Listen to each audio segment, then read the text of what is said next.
Hemen gaude Andoaingo Udalak bultzatutako merkataritza eta ostalaritzarako susperraldi plangintzaren bigarren bono kanpainaren aurkezpenerako.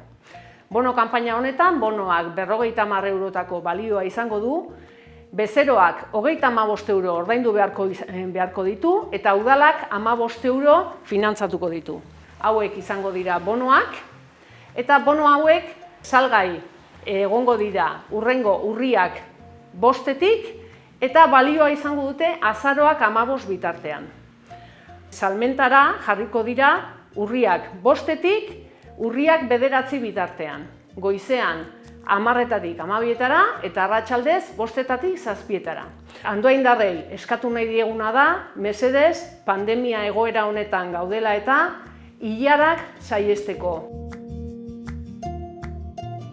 Soy la presidenta de Salkin y os presento nuestro nuevo local.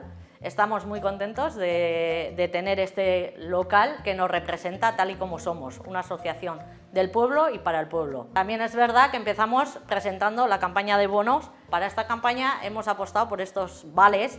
Los tickets podéis venir a recogerlos a Agustín de Leiza número 11 del lunes 5 al viernes 9.